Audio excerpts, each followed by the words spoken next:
Greetings to all and welcome to the Seattle Law of One podcast. Today's episode is about hero's journey. Hero's journey is a term that's familiar to anyone who's familiar with the work of Joseph Campbell and his groundbreaking book, The Hero of a Thousand Faces.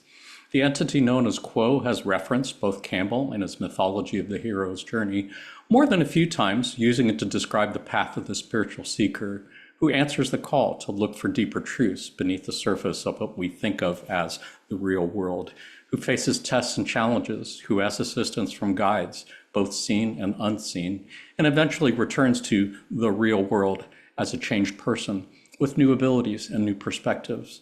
So what's your hero's journey and how does it relate to the Law of One? Let's find out. My name is Jonathan Tong, and I'm facilitator for the Seattle Law of One study group. We can be found on the list of study groups at the LNL Research website shown on your screen. We do also have a Facebook group, and we do meet on Zoom twice a week, Tuesdays from 3 to 5 p.m. Pacific time, Saturdays 8 to 10 a.m. Pacific time. You don't have to live in Seattle or anywhere near Seattle to join our Facebook group or our Zoom sessions. Anyone who's interested and available is welcome to join. Just contact us at seattlelawof1@gmail.com to get on our mailing list. We send out emails once a week to let you know what we're talking about that week, as well as the Zoom link. We do also have a YouTube channel where we keep recordings of previous podcast episodes, as well as recordings of Q&A sessions with Jim McCarty, Austin Bridges, Gary Bean, and Trisha Bean from the LNL Research Channeling team. Just go to our YouTube channel and hit the subscribe button if you'd like to get notifications when we upload new videos, and contact us at seattlelawof1@gmail.com if you'd like to sit in on any of our Q&A sessions. As mentioned, the topic for today's hero's journey. Let's go ahead and meet our panelists. Panelists, let our viewers know who you are and where you're calling from, starting with Claudel. Hello, everyone. Claudel here. I'm calling from the Emerald City, also known as Seattle. Very happy and excited to be here. We are so happy and excited to have you back. Always joy. And Renat? My name is Rinat and I'm calling from Israel. So wonderful to have you back again. And Katrina? Hi, I'm Katrina and I'm calling from the Rose City, which is the little city to the south of Seattle in Portland. So great to have you back. So great to have you all here and really looking forward to a great hangout and a great conversation. Just wanted to remind our viewers, as always, none of us here are experts on the Law of One or on the works of Joseph Campbell. We are just normal people like you, just talking about things of spiritual nature that seem important to us. Anything we say could be wrong. You're welcome to disagree with anything that any of us say. If you are already familiar with the Law of One and the entity known as Quo, you might want to skip ahead to the chapter on Joseph Campbell. Otherwise, for those who are new to the Law of One, you can think of it as a set of spiritual teachings based on the understanding that all is one and that one thing is love. Everything that we're reading today came to us through the process of channeling. You can think of channeling as a form of telepathic communication between humans and entities such as angelic beings, extraterrestrial beings, inner planes beings, spirits of deceased, higher self, etc.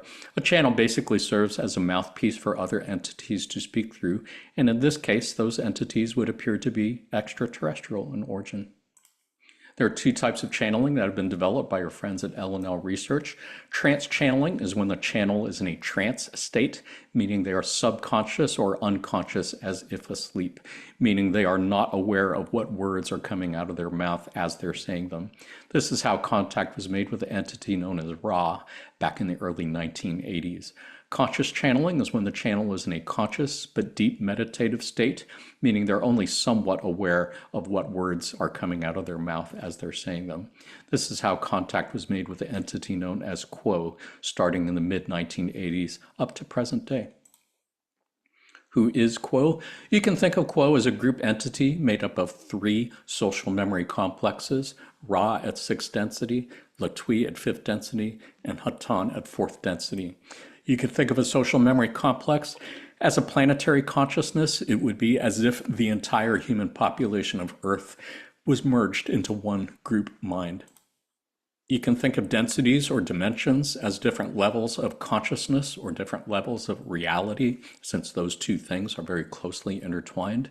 Imagine, if you will, that the elements of earth, fire, water, and air have some primitive form of consciousness, as many indigenous peoples have been saying for centuries that they do. We would call that first density. You can think of second density as the level of consciousness of plants and animals, clearly a significant quantum leap above and beyond that of what we would refer to as inanimate matter. You can think of third density as the level of consciousness of humans and cetaceans like whales and dolphins. Again, a significant quantum leap above and beyond the consciousness of plants and other animals. You can think of fourth density as the level of consciousness of the social memory complex. Again, it would be the consciousness of the entire human population merged into one group mind. Clearly a significant quantum leap above and beyond the consciousness of an individual human. You can think of fifth density as whatever would be a comparable quantum leap above and beyond fourth density, and sixth density as whatever would be a comparable quantum leap above and beyond fifth density. It is quite more complicated than that. For now, suffice to say that the entity known as Quo appears to be a group entity made up of three planetary consciousnesses: Ra at sixth density, Latui at fifth density, Hatan at fourth density. First contact with Quo was made by the LNL research channeling team back in 1986, almost 2 years after the end of the Ra contact in 1984. They have been channeled every month since then, up to the present day, by the LNL research channeling team. Session transcripts can be found in the LNL Conscious Channeling Library shown on your screen. Having said that, for folks who are new, let's take a look at who is or was Joseph Campbell. He was born in 1904, died in 1987. He was an American writer who specialized in mythology. He was best known for his book, The Hero with a Thousand Faces, published about 75 years ago in 1949, which discusses his theory of the journey of the archetypal hero found in mythologies all around the world. He popularized the concept and phrase hero's journey, and is still talked about much to this day. What is the hero's journey? As described by Joseph Campbell, you could say that it begins with a call to an adventure, meeting of a mentor, crossing of a threshold from the normal world into the unknown, experiencing trials, failures, having helpers, seen and unseen, growing new skills, experiencing death and rebirth, revelation, final changes, atonement, receiving a gift, and returning to the normal world as a changed person. That would be, in a nutshell, the hero's journey. Panelists, anything you wanted to share? Any thoughts about Joseph Campbell and the hero's journey before we look at some passages? I'll invite any of the panelists. Did you have anything you wanted to note about this? I just will say that when you first invited me to this, I kind of had a little bit of a panic attack for the number of essays that I had to write on the hero's journey when I was in college. But no, I love this, and I feel like it's pretty similar to the fool's journey in Tarot. It's just that in Tarot you're doing it over and over again, whereas in the hero's journey it almost seems like you're done when you're done. I don't know. That was kind of my thoughts on the hero's journey. Oh, that's fascinating. Yeah, and I did not know that you had studied it before. So really looking forward to hearing your thoughts. Claudel, Renat, anything to add on this before we look at a couple passages? Yeah, it was interesting to me once I get to learn about Joseph Campbell and the hero's journey, how much it has influenced a lot of the literature and movies as well. I feel like I got back and watched a couple of movies with that lens in mind. I'm like, oh wow, that's the template of the framework that some screenwriters or directors have written or used as a way to direct their films. So yeah, it was very, very wide and mind-opening to see how much of his work has influenced what we see and like today as a modern art. So excited to dive into this. Yeah, I appreciate your adding that. And I think it would be fair to say that most any movie made in the last decades could be considered some variation of the hero's journey. Most notably, Star Wars, The Matrix, The Wizard of Oz, The Lion King, all very much seem to stick to this pattern that we see here. Well, why don't we go ahead? Let's take a look at some words from Quo on the hero's journey. On May 7th, 1989, Quo said, and this has been edited for brevity, "The first element of any workable mythology is the hero, which may be identified as any entity who places itself upon the path of the pilgrim, who seeks the answers to the great mysteries of the life pattern, the nature of the life, the nature of the self, the purpose of both, and the relationship of each to the other, the nature of the creator, the existence of such, the relationship of the self to the creator, and all those created entities about one. Then there is the journey of the hero that symbolizes the life pattern through which the hero moves, encountering difficulties and dangers as it would seem, as these are the means by which the desire of the hero is strengthened, then tested, then strengthened again, then tested once again, as those riddles of the life pattern begin to be answered in a small degree, and by the answering reveal yet more mystery which remains unsolved and which draws the hero onward upon this journey. And as the hero continues upon the journey, the hero learns that there are forces, both seen and unseen, which may be called upon for assistance when there's a particularly difficult problem that is set out before the hero, and which yields no easy solution, and yet which must be solved in some degree if further progress is to be had. These forces take many forms, depending upon the culture in which the hero is placed, for each culture produces those who have gone before the hero and who themselves have been heroes in their own lives. And yet these entities, once mortal, also called upon that which was greater than they and received an answer, assistance, which empowered, inspired, and motivated the hero to continue. These forces then become a source which is seen at first to be exterior to the hero and his or her personality. However, after a relationship is developed between these powers which are greater than the self and the self, there is seen by the perceptive hero or seeker a connection betwixt these forces and the self, which seeks their assistance, so that the seeds of realization of this connection are planted within the being of the hero and provide one of the many opportunities for transformation which take place as the hero moves through various phases and cycles of the journey for that which is in many cultures called the Holy Grail. As this realization of that which is greater being within the self grows in the heart and in the mind of the hero finds new abilities within the self, and yet with these new abilities finds new challenges, that the answers to the great riddles which the hero seeks may be driven ever more deeply into the conscious mind and into the very being of the hero. Thus, as the hero continues the journey, the process is that which is identification, the identification of the small self with an enlarging view of the self, so that the hero might begin to place the viewpoint in a manner within the self which experiences a wider and wider definition of the self to include that which is experienced. This process is much aided when the hero entity has other forces or sources of inspiration that are seen as greater than the self to call upon for the sustenance that they provide. However, as the hero continues upon this journey, it begins to identify itself with these forces to such an extent that at some point this journey is seen to be completely interior. The hero is beginning to see the self as all, and all is the self, and all are one. It's a great time to remind our viewers that, again, when these words were first spoken by the channel, they were spoken a lot slower than I just read them. And the person who was saying these words really didn't know what words were coming out or where they were going with it. They were just saying the words that they were picking up from this entity that would appear to be of extraterrestrial origin. Super fascinating. And I love the idea that the hero's journey is kind of internalized here. Claudel, any thoughts, reflections on anything here? Yes, this was a great passage. I have like 3 points that I've jotted down when I wrote this. When I read the passage, the first one is that ability to avoid closing one's heart. And from my own experience, and in some of those movies, all the times when the adventure starts, either it's the hero seeking the adventure or the hero stumbling into situations where he or she has to do something about a situation.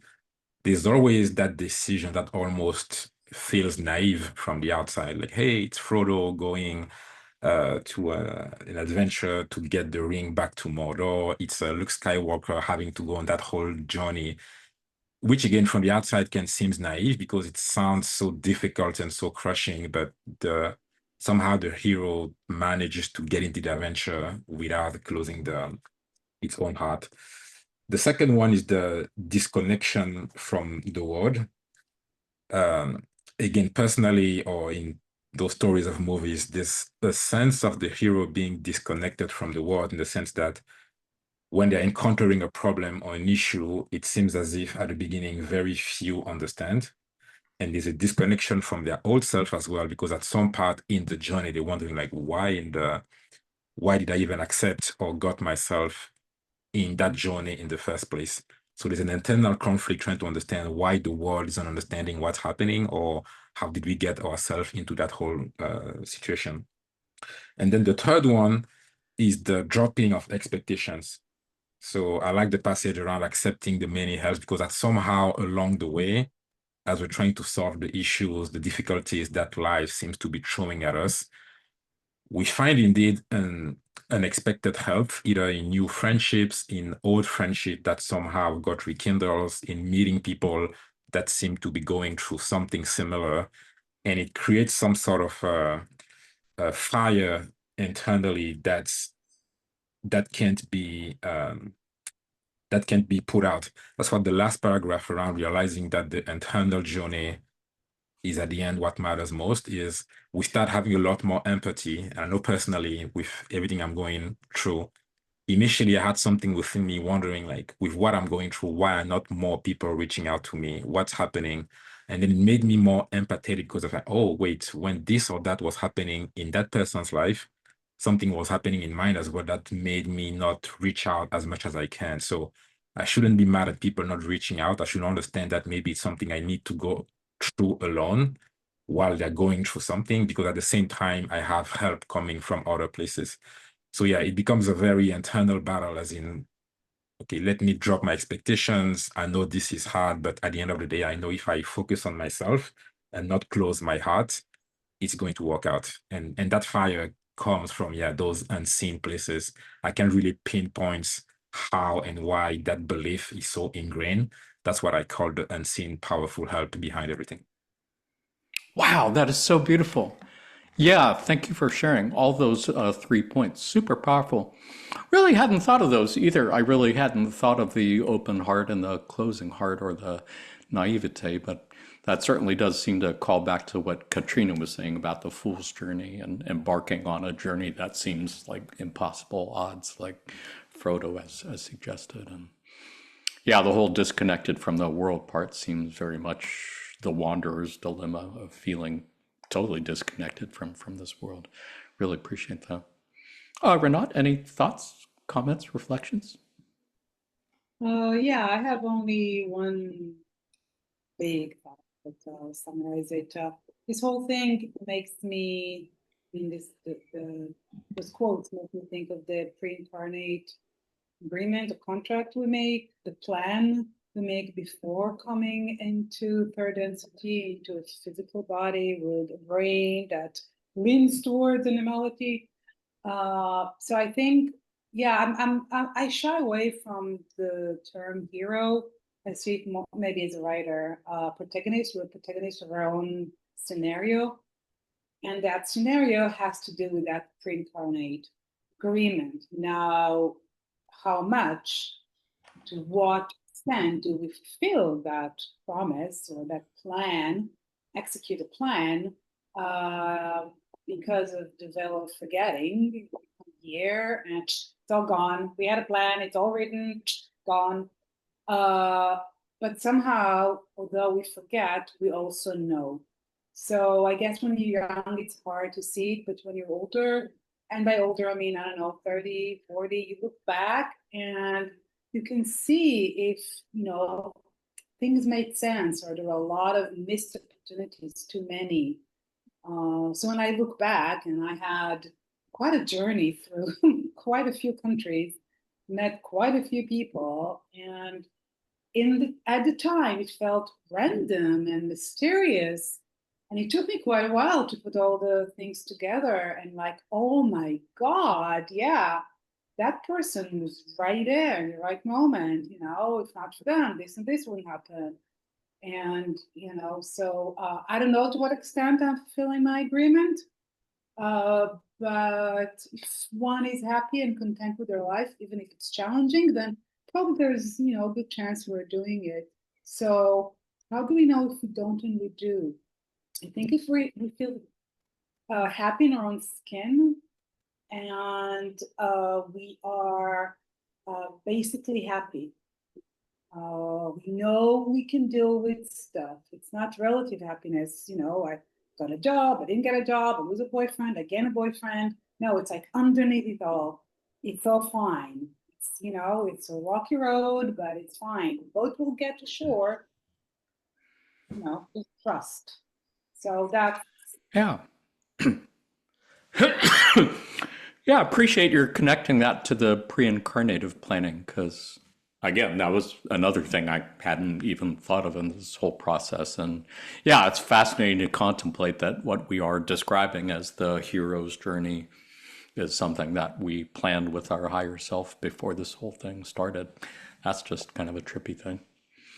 In that sense, I guess we are the writer and the director and the actors and the audience in this whole movie that is our life, I suppose. Did want to encourage panelists, feel free to jump in there anytime you have anything you want to say. This is a group conversation. Otherwise, Katrina, anything want to add to the mix? First off, Claudia, I loved how you started out that it was without closing your heart.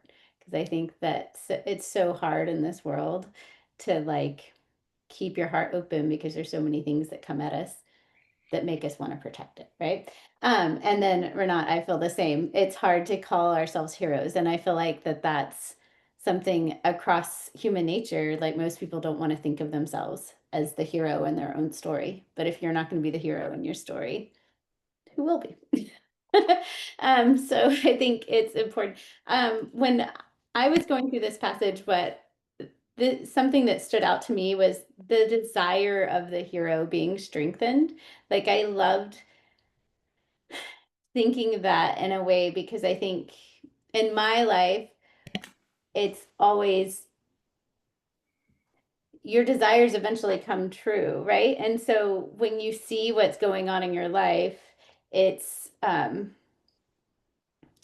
to figure out how that piece, if it's a struggle time, how that's fitting into your desires, right? And so because your desires will be strengthened, like what you truly want is going to eventually come, because that's been what's designed for us, right? That longing is truly in there. So I thought that was an interesting one.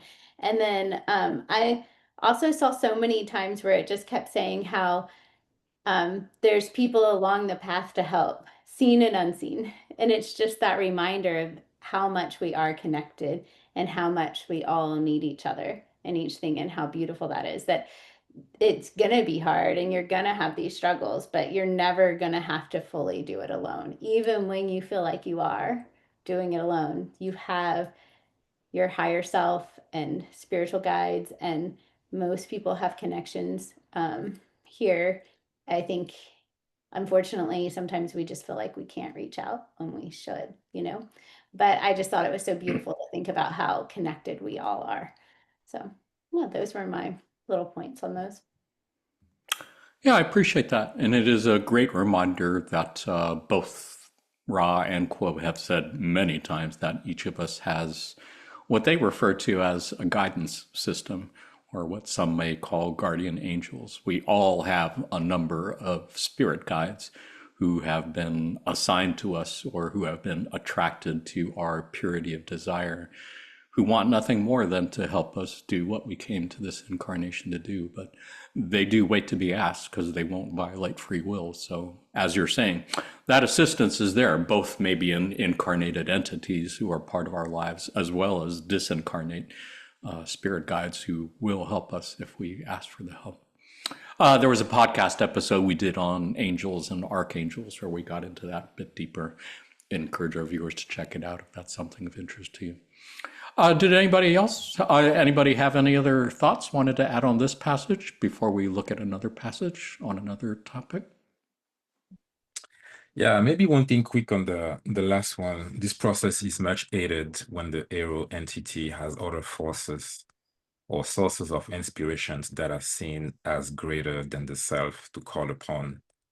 And then as the hero continues upon this journey, it begins to identify itself with these forces to such an extent that at some point this journey is seen to be completely inferior. So having grown up Catholic, of course, Jesus is at the center of the Bible. And it's very interesting because that part, it begins to identify itself with these forces, like begin to identify with Jesus. I think it comes as what Katrina Rinat has shared around the ego, as in, I can't really be, or I have a hard time considering myself as a hero because it always comes across as being above the non-heroes. But at the same time, as one continue on the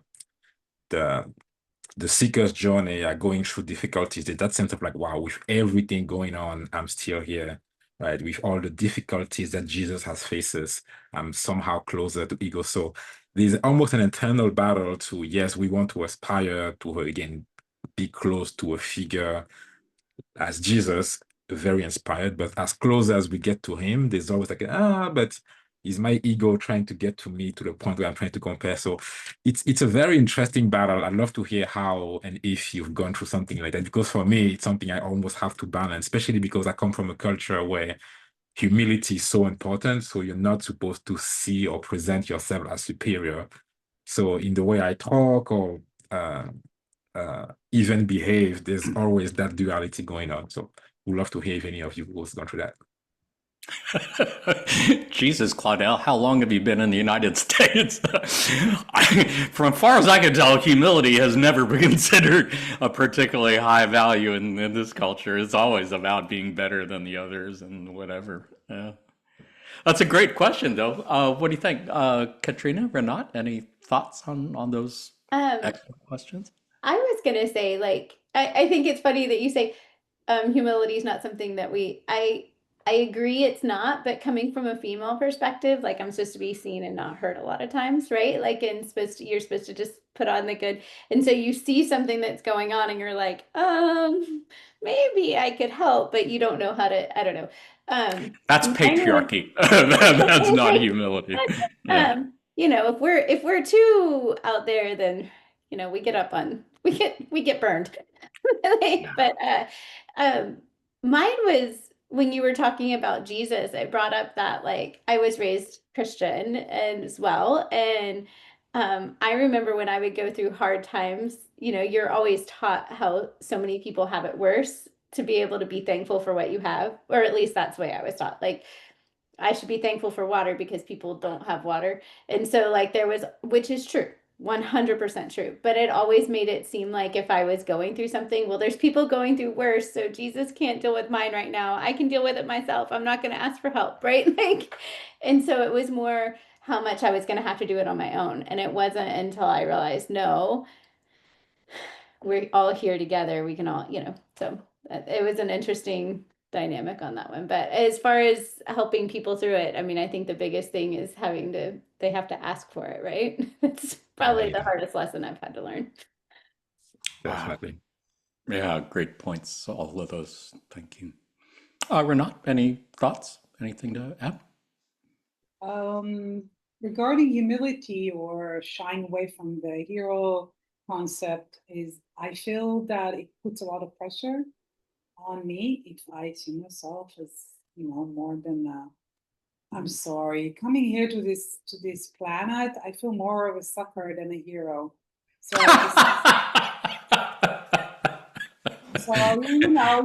You signed the contract without reading the fine print, huh? Telling you, forgot my glasses somewhere. So yeah, it's like doing my best and trying to figure out what's my mission, why am I here. Maybe I'll figure more out, but just doing my best and enjoy. That's my problem. I take everything so seriously. I take everybody on my shoulders. And I want everybody to be happy. And here I am in the the land of unhappiness. and just doing my best and focusing on my mission. And, and some days it's just like, saying thank you for my beautiful little flat here, and writing my beautiful novel, which I'm in love with. So yeah, just the small things and being close to family, because for 30 years I wasn't. I was on the other side of the pond. Yeah, so I can't be a hero if I'm just enjoying the little things. I'm just. That's so funny that you would say that, since you chose to incarnate in one of the most difficult, war-torn parts of the world. That seems to me so heroic, just like being there. You don't have to do anything other than just be there. That seems heroic to me. And I'm still so puzzled about it. I would like to do a regression session, because that's my first question. Why the F? Why here? I think it has to do with the memory I have from a past life of dying, something to do with the Nazis, and I was a child. I don't remember all the circumstances, but it is said that many of the Jews that are born in Israel have died in the Holocaust. So it's kind of like some sort of repair, or so. And I was born to a family that lost many to a concentration camp, actually just one. And my middle name is after my great grandmother, who died who was murdered in Treblinka. So I think that's why. But as I said, most of my adult life I didn't live here, and I plan to leave this country within a year or two. So it's all a journey, it's and as a writer, I can see it. Wow. And I'm using those materials from my writing, directly and indirectly. So it's all beautiful material, but hero or heroine, I'll pass. Well, we have Law of One friends who are incarnated in the other side of the Israel-Palestine conflict as well. And I see all of you as bringing light physically and space-time and time-space to a part of the world that needs it so badly. That seems so heroic to me. It's funny to me that Claudel would even ask that question about, how hard it is to see yourself as a hero, because last time I checked in the Law of One, we're all the one infinite creator. So if you can't even see yourself as fucking Luke Skywalker, how do you see yourself as God Almighty? I mean, that must be a really big stretch for you, I guess. Maybe it would help to see yourself as a character in a sitcom rather than a hero of a heroic movie, because it certainly feels like a weird comedy at times. Did you have anything to add, Claudel? Any thoughts? No, yeah, just thank you to the three of you for sharing, and kind of reiterate what you said, Jonathan, about Rinat. I think without being there, I'm sure all of us here have heard of, at some level, felt what you may be feeling right now in that part of the world. So yeah, kudos to you. We definitely see the heroine in you if you don't see it. Yeah, for sure. Why don't we go ahead and take a look at a passage on your hero's journey. On April 30th, 1989, Quo said, "What is your story? Have you conceived of yourself as a hero or a heroine? Have you learned to love the self and realize the consciousness of the self as blessed and holy, and to become able to hollow the self of those things which are materialistic, greedy, grasping, and worldly?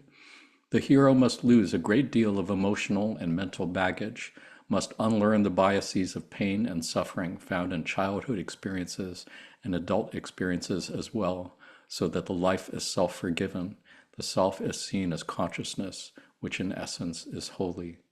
By sending oneself upon the metaphysical journey of the pilgrim, one sets out for the Holy Grail, the impossible dream. One has nothing but faith, whether the personal faith combines well with traditional spiritual systems, or whether the personal myth has been created by the self. The entity needs to see itself as a true hero, one who wishes to serve, to sacrifice, and to learn.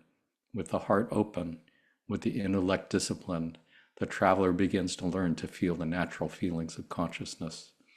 The feeling we hope most to encourage you in is the emotion of worship, or thanksgiving, or praise, for the infinite creator, the imperishable one, is indeed head of all, source of all, and omega to all.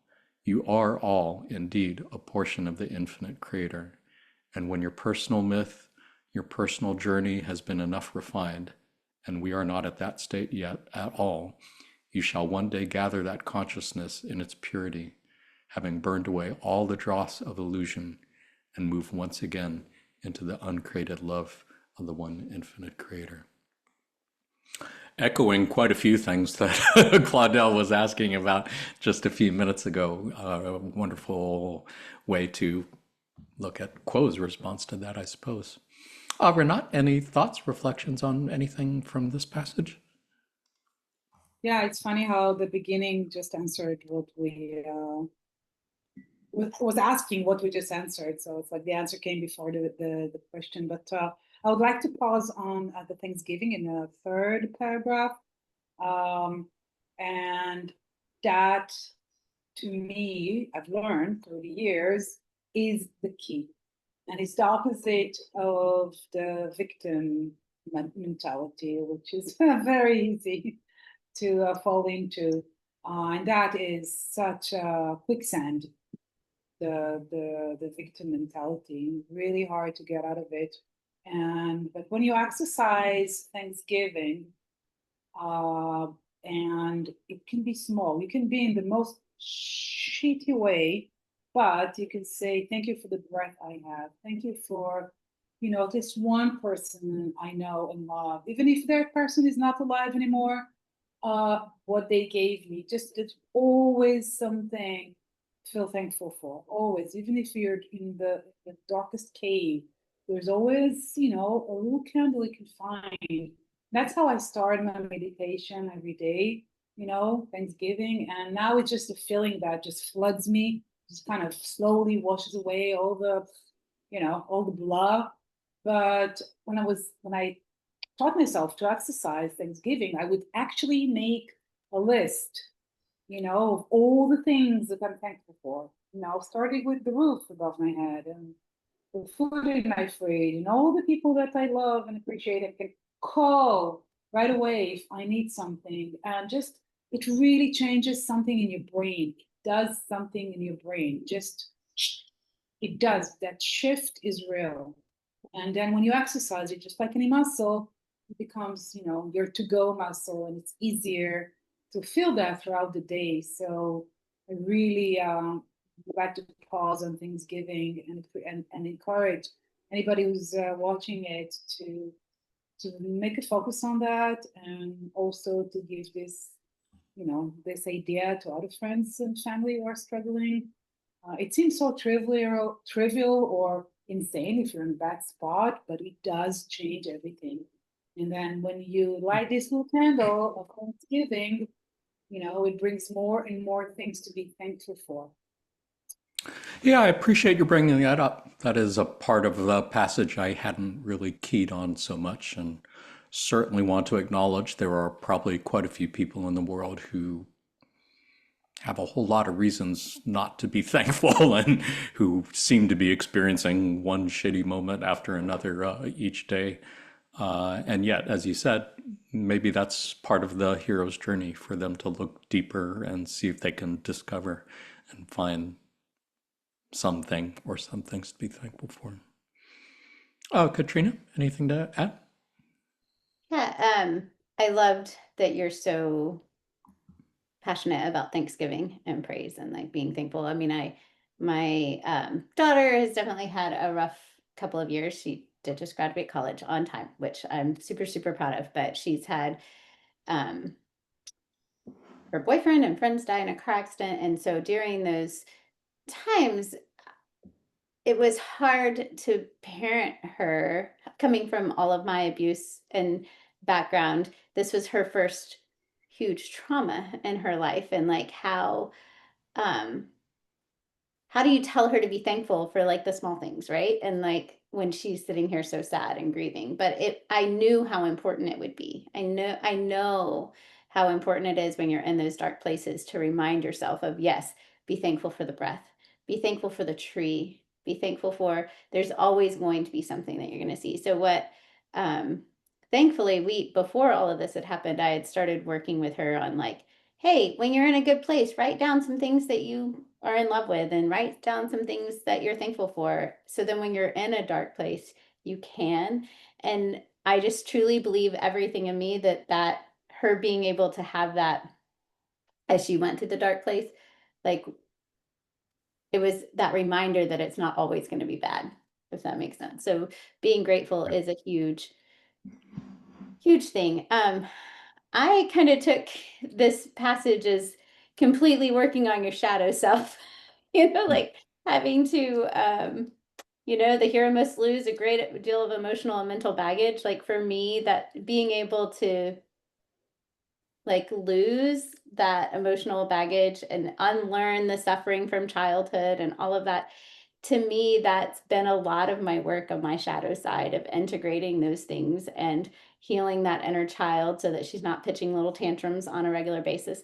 And just it's that you have to let go of the past if you're going to be grateful for who you are now, and you have to, yeah. So I think for me, a lot of this was dealing with the shadow work. Um, and I just thought and this end part is so powerful to me, especially having been raised as a Christian. Like, this is kind of what I would always feel like as a child when it would say, for the infinite creator, the imperishable one, is indeed head of all, source of all, omega to all. You are all indeed a portion of the infinite creator. Like that is what always I would have in my mind of what heaven was. Like everyone else was describing it as like floating in clouds and angels, or like, I don't know. But to me, it was like, no, we're all together with the creator. Like we're all just hanging out and having a party together. Like it's kind of the way I always felt. And so when I read this, that's kind of what it envisions me, except for we all mesh together to have that party. It's beautiful. Yeah. Like wearing a t-shirt with a tux on it. Dressed up formal, but I'm here to party. Yeah. I think I was watching that on Talladega Nights the other day. I believe that came back to me. Renat, did you have something you wanted to add? Yeah, I just wanted to clarify that I don't think that we should be pushing away sadness or grief, or sugarcoating it, repressing it, pushing it under the rug. I feel sad for all those horrible things that are happening. I'm a bit of a news freak, so I kind of know about a lot of bad things that are happening, and I feel I feel the pain and the sorrow of humanity. And it's not now, just now we know about it, but it's been there forever, the suffering. But I know that if we are talking now about the personal hero's journey, there is the communal hero's journey, the humanity's journey that we're kind of collectively taking together. Hoping to transfer to the next level if we do the job. And within that, there's room for sadness.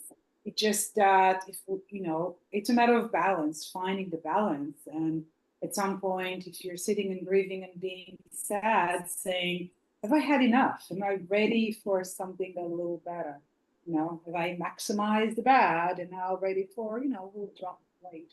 So yeah, there's room for your child to be sad for terrible things.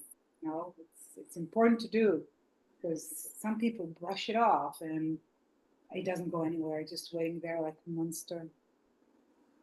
I really appreciate your mentioning that. This is definitely a very difficult time for anyone who's empathetic or has empathy to be alive. And I believe it would be fair to say that most children, young people who are around at this time are dual activated. They're wired for third and fourth density, and probably more fourth density than third, which means they're wired for compassion and empathy. And this has got to be a really difficult thing to experience, looking at what's going on in the world. If I was better prepared, I would put the suicide hotline on the screen, because I could totally understand why many people would be considering, why am I here? I want to go home. I want to go back. I thought about that, as I have mentioned on this podcast before, I thought about suicide quite a bit when I was younger. To me, the world seemed brutal and horrific. I could not imagine how people could be so cruel to each other. And that was back in the fucking 1970s. That was a pretty good time, as I recall, compared to now. If I was young and experiencing now, I don't think I would be able to survive it. So I think it was because I was born sooner, and I can only hope that anyone who's watching this who was young and tender and feeling those sorrows that Renat is talking about, that you know that you prepared yourself for this and you can handle this and you will survive this and you will come out. You'll come through it just as I did. Just hang in there and keep searching for those deeper truths and who you are, and know that the help is there if you ask for it. Claudia, was there anything you wanted to add? Yes, thanks, Renat and Katrina, for sharing. And I'm glad, Jonathan, that as you had those thoughts when you were younger, you didn't do anything about it, because we will definitely miss you and your jokes at a lot of the retreats in the past couple of years. So thank you for being us. Thank you for being here with us. You'd be talking to a pile of clothes on an empty chair right now. Exactly. Yeah, from this specific passage, the one that talked to me is the one starting with the heart open, with the intellect discipline. The traveler begins to learn to feel the natural feelings of consciousness. And I remember when I read that, I kind of have to pause, because yes, feeling the natural feeling of consciousness. And it was interesting to just sit down and think about that, because at some level, we all know what it is, that natural feeling when something feels right, that it's so hard to put into words. But at the same time, sometimes you have to like check ourselves, because even if it's natural, it's sometimes so uncommon that you have to check yourself, like, wait, am I dreaming? Am I supposed to feel that way? Because somehow, what is that natural feeling of consciousness? It's so uncommon that it feels like we've been pushing that out for some reason. Being kind to each other, being things that we know we all want to be, but as I said earlier, it sometimes comes across as, oh, it's naive, it's so simple, and I feel like the ego, at least mine, has been battling with that. I'm like, okay, I think that's the natural thing to do, but I will pass as a simpleton. And that's the natural thing to do, but that sounds like, oh, dude, you're a child. Nobody does that, because it's so, like, you're an adult, you don't behave that way. So it's as if, yeah, the ego has added so many layers of what is expected from society, from your parents, from your siblings, from your colleagues. And at the end of the day, it's so difficult to like take all of that away. And I have a quote from a March 19, 2000 channeling that kind of really, I think, capture that. And the quote is, you don't want, as you're getting and walking, going through your shadow walk, as Katrina said, you don't want to take great chunks of yourself and toss them to one side. You might miss a gem. You want to take a sieve and sieve each part of that earth, gazing at all that is you, to see where the glimmer of treasure truly is. And even just that image of taking a sieve and avoiding tossing big part of the self, and that's why that journey to coming back to the first passage is so personal, because as I know personally, I look through part of my behaviors or thought process. I have to check, like, wait, is it coming really from me? Is it me? Is it something that was put in my head by my parents, family, and society? And yeah, with all the help, seen or unseen, it brings back to that personal journey and discernment, which is definitely not easy. What a beautiful passage. Thank you so much for sharing that. I don't think I've seen that before, but it definitely resonates with truth for me. And as a great reminder, again, as we have suggested here, that everyone is the hero in their own hero's journey. Everyone is their own Truman in their own Truman show, the main character in their own movie or TV show. And those processes that you just explained of going through all that stuff within yourself, that's something that everyone can do and is probably part of their own hero's journey. So yeah, appreciate your sharing that. Did anybody have anything else to add on this passage before we change topics and look at another aspect of shadow work, shall we say? Well, let's go ahead and take a look at a passage on dragons. On February 24th, 2024, Quo said, "There is a correlation in how this ancient myth has played out upon your stage and how you can view the what you might call death throes of the dragon as gripping even more tightly to that which it wishes to control, which is not just the physical, material resources of your planet in order to maintain control over peoples, but also what you can call a psychological and even spiritual control over your peoples in the sense of instilling certain values of separation and fear and elitism. These things can be seen as various arms or appendages of the mythological dragon, attempting to keep the seeker who, in the ancient myth, is the hero upon the journey from liberating these things and giving them to the people of the world.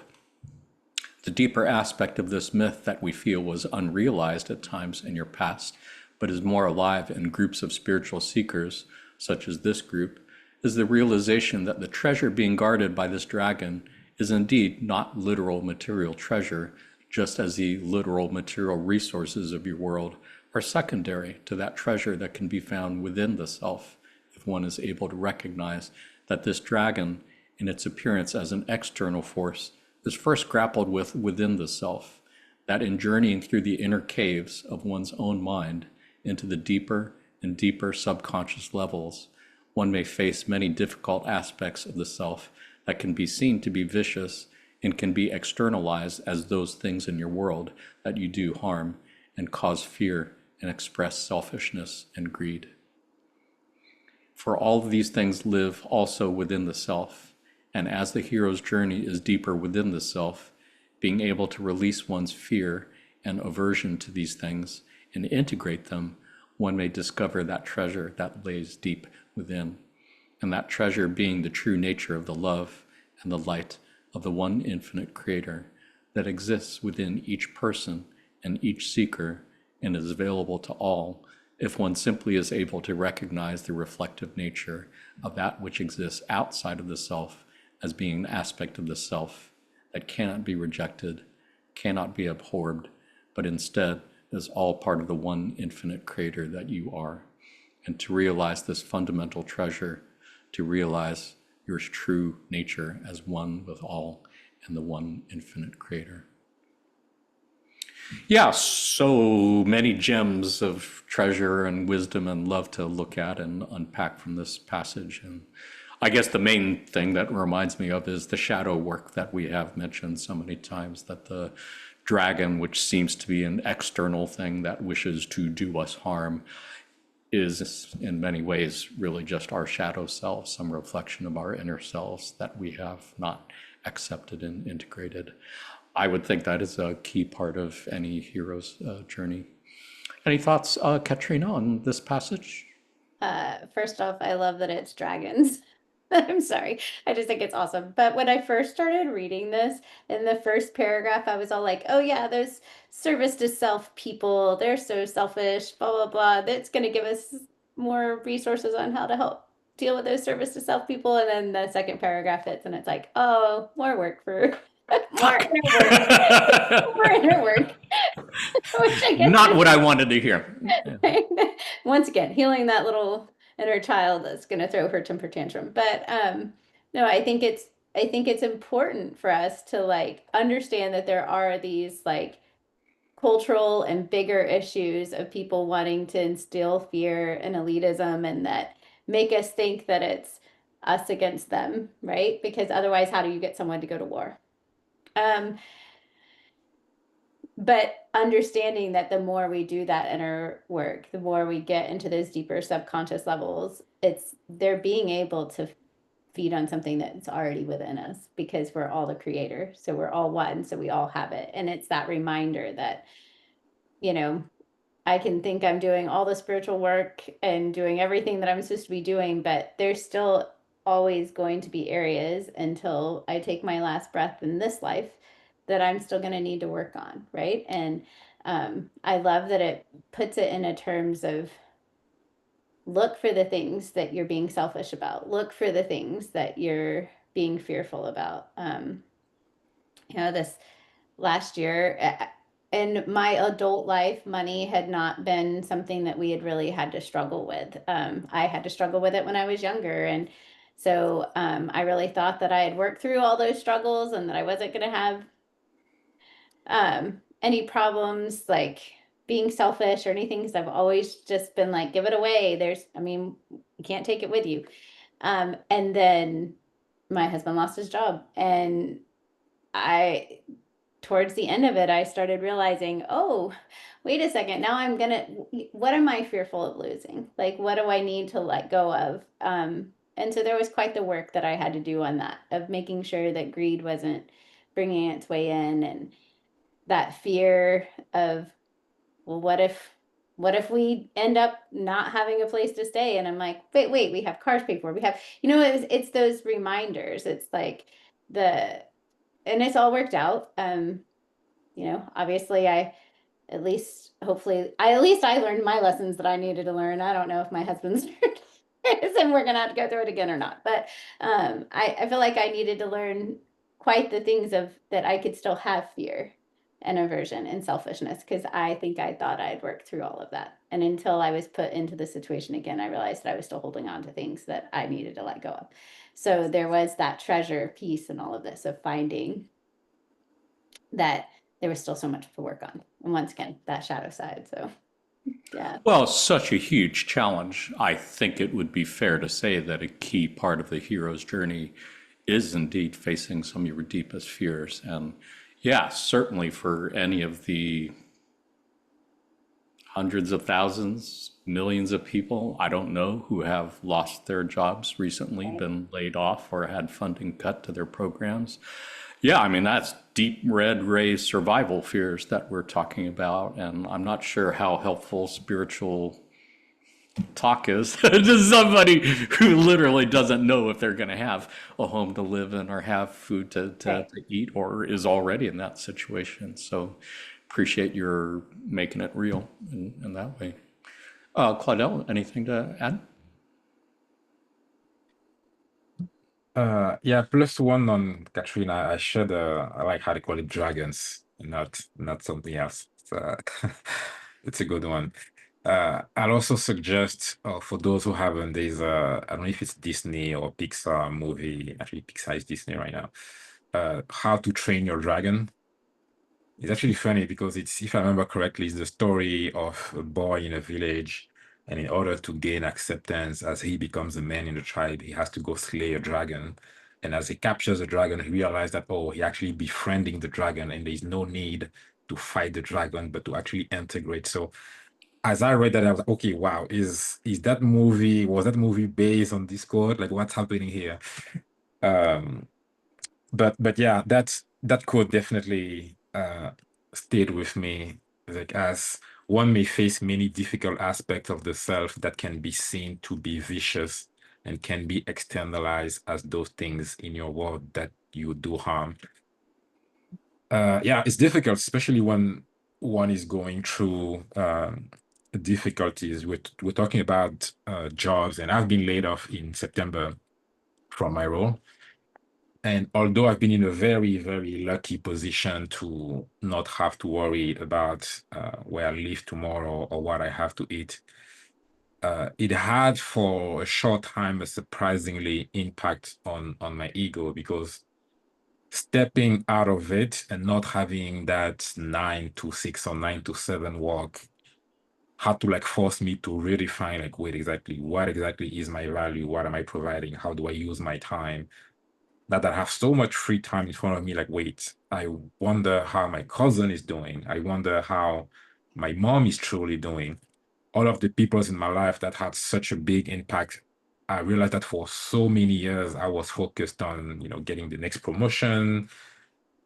And for what really, at the end of the day, right? Because it's what you're supposed to do when you get to a job, you're this, and then you have to be a senior, and then you have to work. But so much time was dedicated to that it was very saddening for me to see how much time and focus I've put into investing into my career and neglecting the very people who's actually helped me, put me in that position, right? The sacrifice that my mom, my siblings had to make. And that's very difficult to see, that's very difficult to face, and very difficult to not be hard at myself for like, wait, what exactly was I doing? But then I have to remind myself, oh, maybe you had to go through that to realize what it is today, because if that wouldn't have happened, maybe there was not going to be a way for me to realize what I'm realizing right now. So as weird as it is, I'm almost thankful for us to have lost my job exactly when it happened, because again, it's as if the universe or God has prepared me financially to have a couple of months that I don't have to worry, so that my mind can go that much into depth and understand how I have neglected those important part of my life. So yeah, my word of advice would be, as difficult as it is to anyone who's been going through those layoffs, it's going to be anger, there's going to be resentment towards your boss, your company. That necessarily won't change, but looking within and see how that opportunity or that much free time now can be used if you have the opportunity. I think it's a blessing. So beautifully said. Yeah. And it reminds me, I believe Ross said, it's wired into our archetypical mind that so many catalysts that seem to be negative end up resulting in us polarizing more towards service to others, just in the way that you described. So appreciate again sharing the personal stories and making this real for our viewers. Though I gotta say, I'm a little bit pissed at you that you thought of the How to Train Your Dragon story. Never even crossed my mind. And I thought I was like up on the pop culture references. You totally got me on that one. And it's What a DreamWorks. beautiful example. And I think the second or third one just came out. Like it's in the Yes. theaters right Yeah. now. It is. Yeah. Well, it reminds me, because you already mentioned Star Wars, and, it reminds me of the scene where Luke does have to go to confront his deepest fears in that cave that Yoda sends him to, his guide or his helper. And he ends up killing Darth Vader and taking the mask off and seeing his own face in there. That's the real mirror image thing. But in there, like in pretty much every other fucking movie there is out there, violence is always considered the solution to the problem, as opposed to embracing the dragon, as you suggested. What a beautiful, great example. Jealous. Wish I thought of it. Renat, anything to add? Yeah, what Claudel said made me think of something I thought of recently, seeing all the difficulties in my personal difficulties with the war, especially the 12-day Iranian attack, which was, I think, the most terrifying time that I've had relating to war. But I just thought every difficulty has an opportunity. And I think that's what the journey is about, to take the difficulties and see what opportunity, because again, I'm telling you, it's part of our contract. Somehow I wrote down or signed next to, yeah, you're gonna be here when the Iranians attack.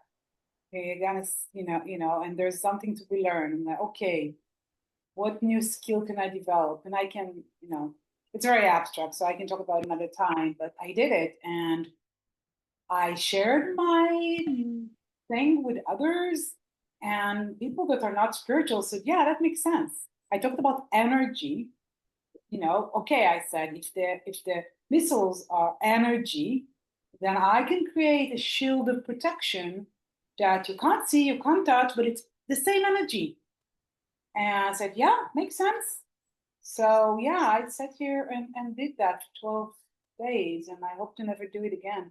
But I wanted to, this passage reminded me that actually the journey, what we're doing here has two parts, and maybe we can get them confused, although they're related. There are two. One is we are here for our personal lessons.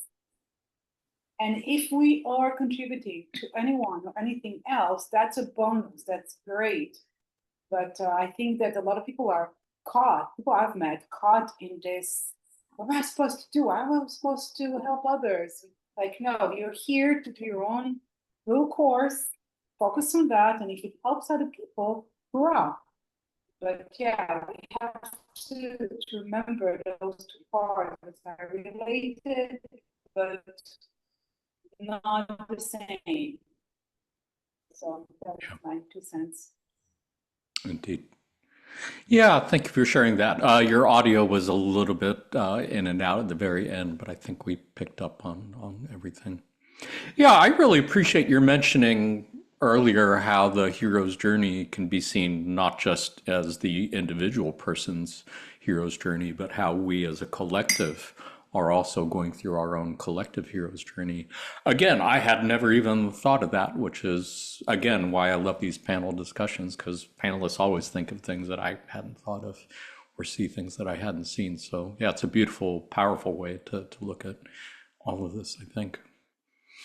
Anybody have any other thoughts on this passage before we look at something else on a different subject?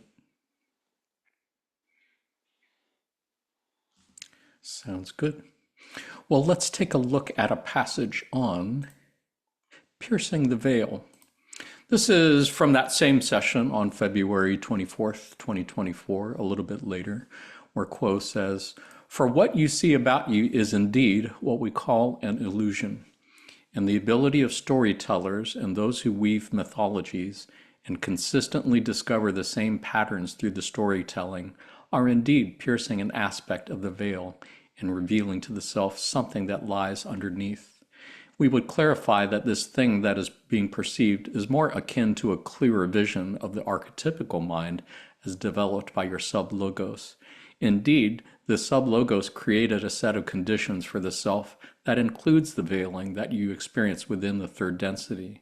And when the weavers of myth and storytellers tap into this, they reveal these various patterns that can be realized by the self in one's own life, in one's own mind, and in one's own energy patterns. And these things become a tool by which the self can gain self-realization, gain a better understanding of the self within the illusion, and a better understanding of the illusion itself, so that eventually it is seen for what it is, and the veil is lifted." And so while this hero's journey is a piercing of the veil, it is ultimately itself another illusory aspect that can be pulled away. And if it is utilized properly, it is no longer needed. For the ultimate truth that is revealing is seen as being all-encompassing in all stages of that journey, its beginning and its end. And the hero's journey is realized to be one singular whole thing, which is often represented in this concept of the hero's journey by the circle, or the circular nature of this journey, where the seeker arrives at the same place from where it departed.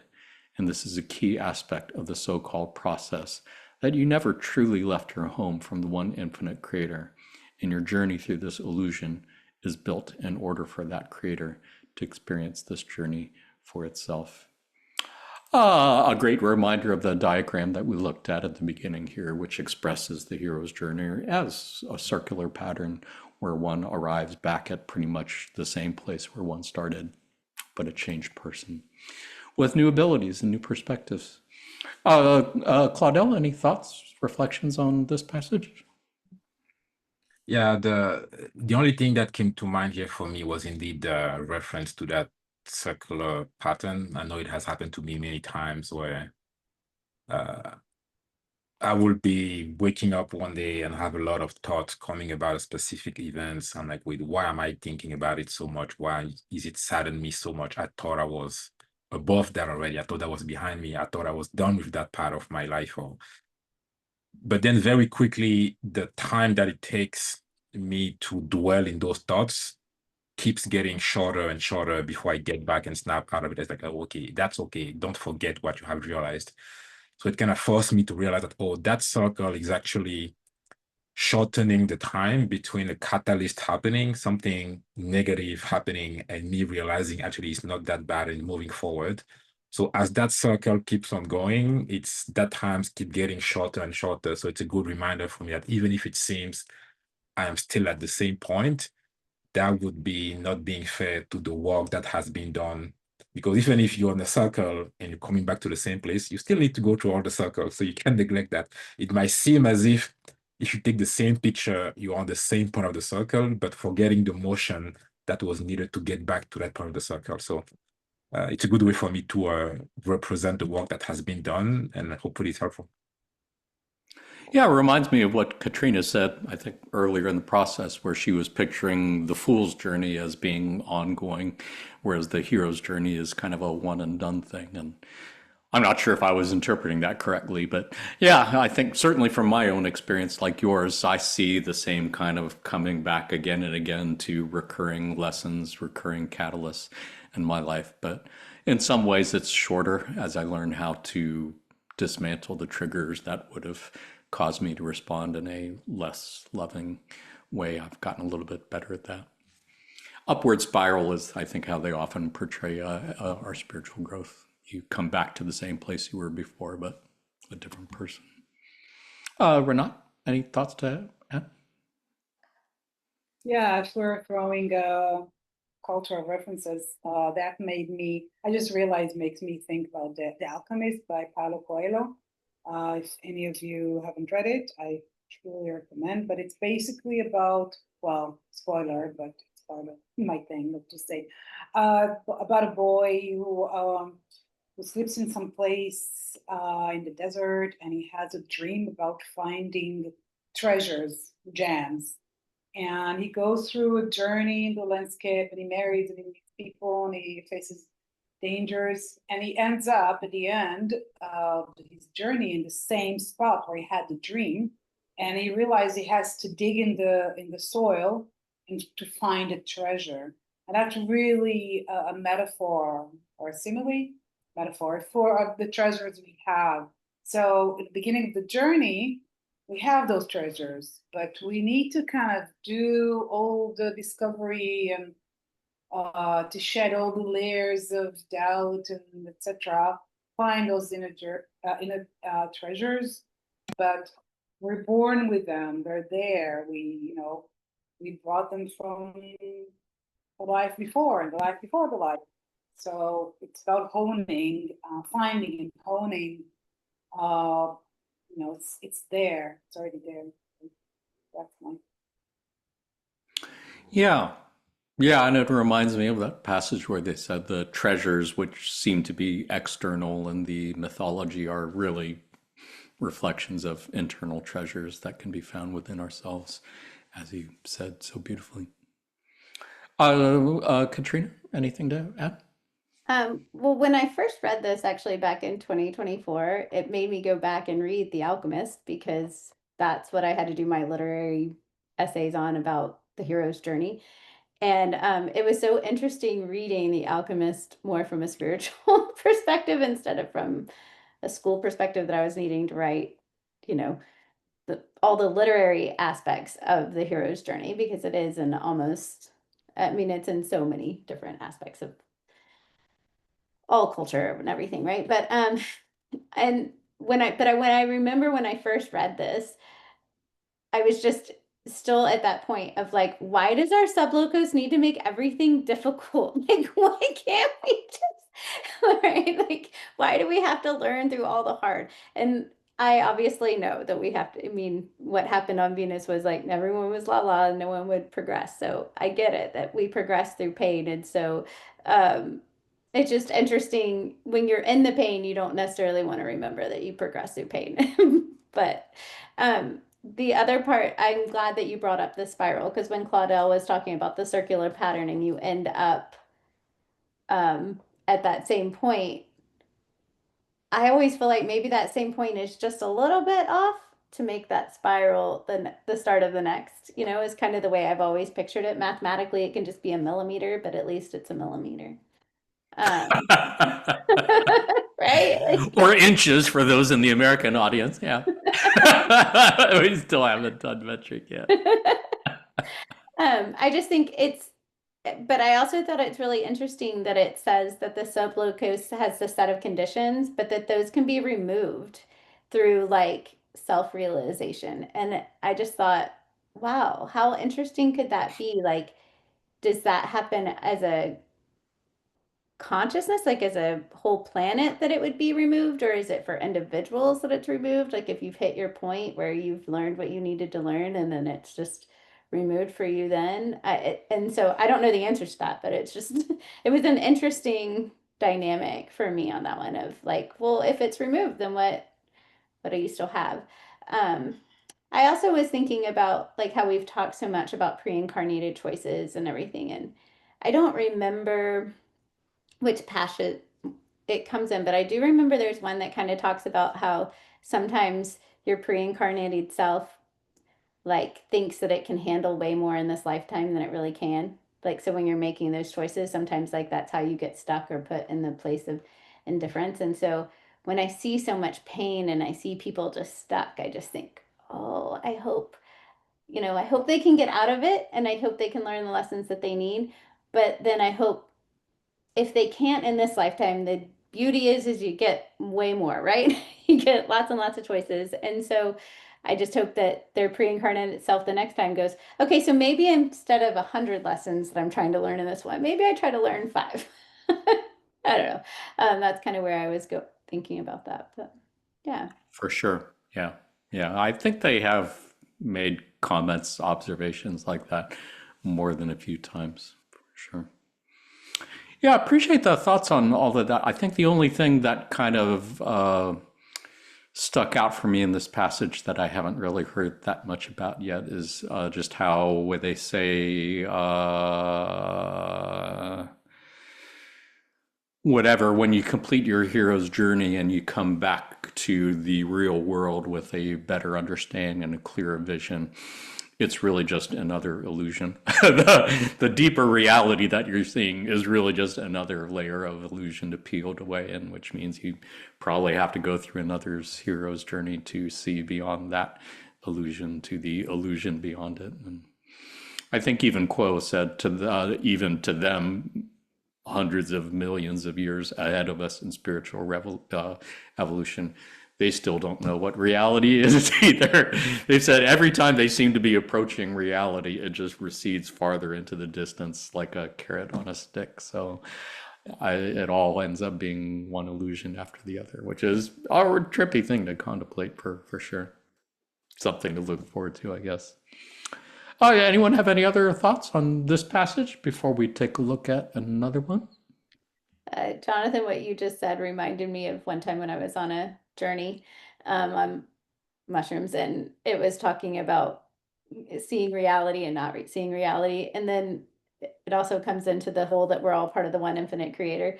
I had like these little screens that we were all individual screens, but making this one big almost like robot type thing, just projecting out all these different things. But the only reality was the robot. It was a very interesting one. Not necessarily spiritual, but I just thought it was an interesting. Sounds like the Matrix to me, if I remember correctly. Yeah, it's a good one.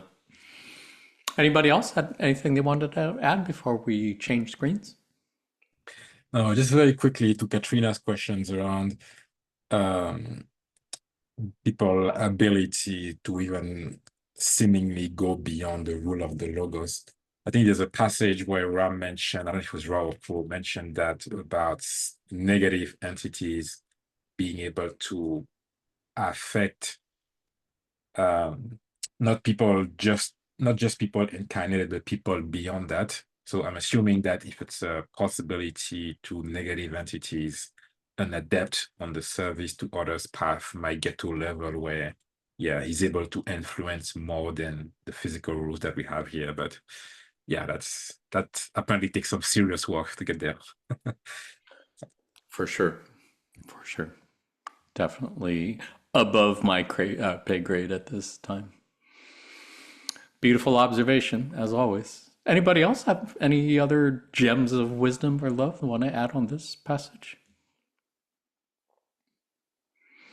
There's always so much that can be mined from these, and I am reminded of another passage from Quo where they said that each of us in our pre-incarnational planning with our higher self intentionally planted little gems that we would discover just below the level of our conscious mind that would be enough to give us encouragement to keep digging deeper and deeper until we tuned ourselves, like they said, a piano tuner tuning the wire of a piano to be more in tune with the one infinite creator and with the one original thought of love. And yeah, just this idea of treasure that we've been mentioning a number of times reminds me of that passage in particular. There's always little gems that you can find with just a little bit of effort that will encourage you to keep digging. Why don't we go ahead, keep digging, and take a look at a passage on heroes as way showers. On October 22nd, 1995, Quo said, "There are within each culture, each religion, each philosophy, those far-seeing individuals who are like unto the hero in any journey or story that can open up new possibilities to the people by their far-seeing vision. Thus, within each grouping is seated the potential for the expansion of the vision that includes a larger definition of the identity so that the evolutionary process may continue upon a new level of experience and understanding. It is the struggle of each culture and grouping to break free of that which makes them what they are or what they were, and to become more than that. It is like unto the chick inside the egg pecking at the shell that it might break free and become a greater being. This is often a painful process in terms of your third density illusion, as this breaking free and breaking through the shell of identity occurs. Thus, there is much opportunity for reconciliation, for forgiveness, for mercy, and indeed for compassion. The great healing power of love, then, is that which aids all in this process, and those which are far-seeing in each grouping will become aware of that healing power, for all spring from it. Some see it and feel it and experience it before others, and these are the way showers." This would be a great time to remind our viewers again that this passage, like every other passage we've read, came to us through the process of channeling. And it's just so beautiful to imagine this coming out, this whole thing about the chick inside the egg. And it's like the person who's saying these words has no idea where they're going with this. They're just grabbing a thread and pulling it one bit at a time, one word, one sentence at a time. And yeah, just beautiful passage. Again, with so many gems, I think, to be discovered. Renat, any thoughts, reflections on this passage?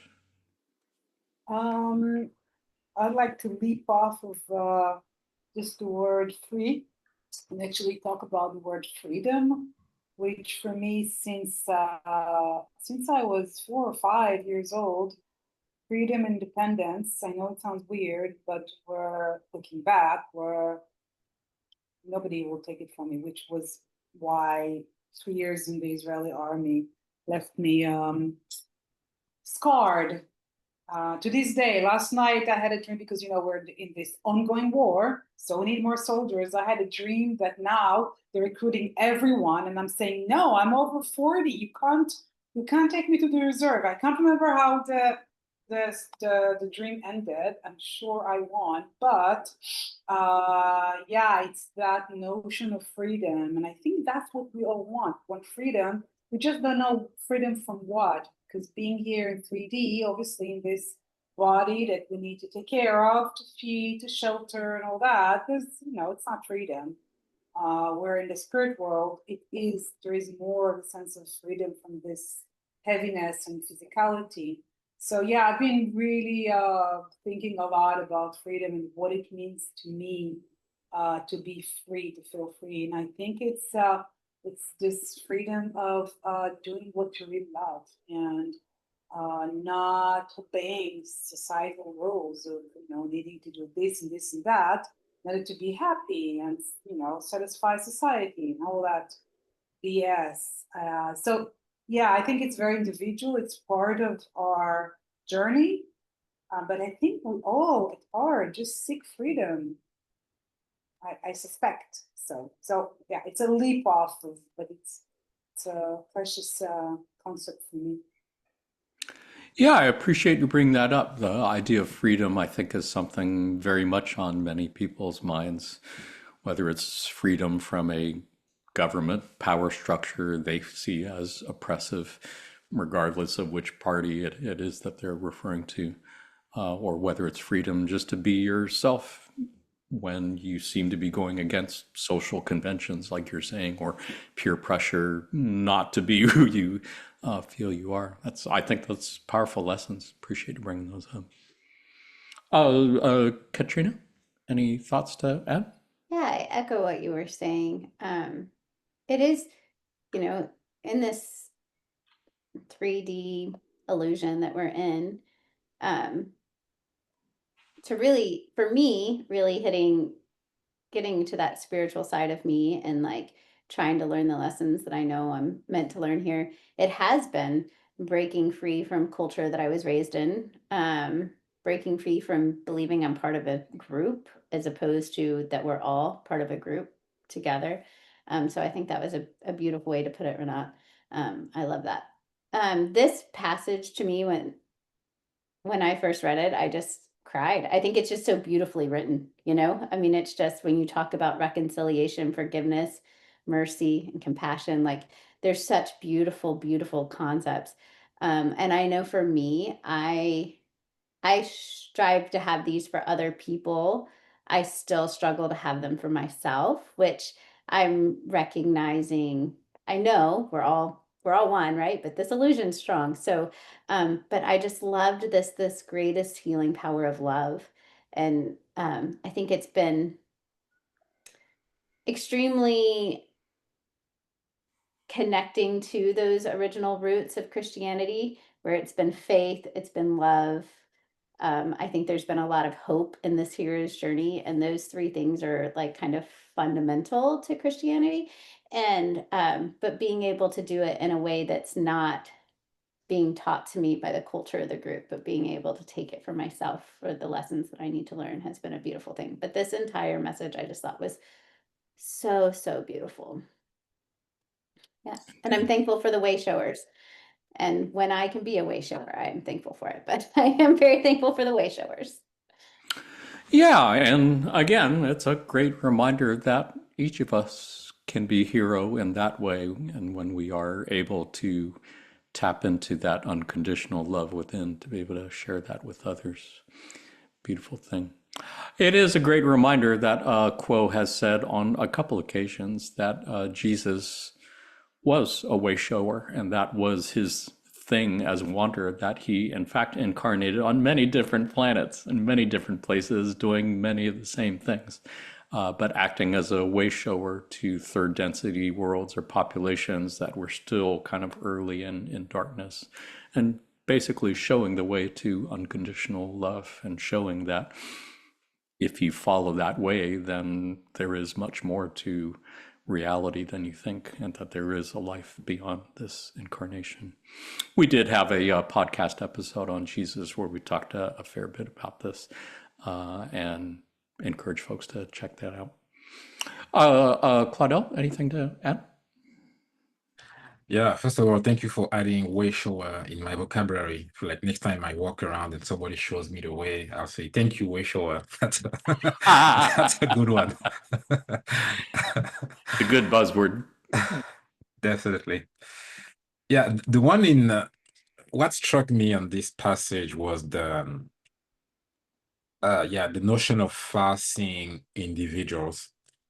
Like I was literally discussing that with a friend a couple of months ago about why and what we admire about some artists, or the way, I'm thinking the Michael Jacksons, I don't know, Prince. And it came to mind again, I don't know if it was her or me, but in our discussions at some point, we mentioned maybe what we like about those artists is how genuine they appear to be. As in, if they are weird, if they are like what would be maybe on the daily with a friend consider, okay, wait, that's odd. But those artists embrace that oddness to the point that it becomes normal.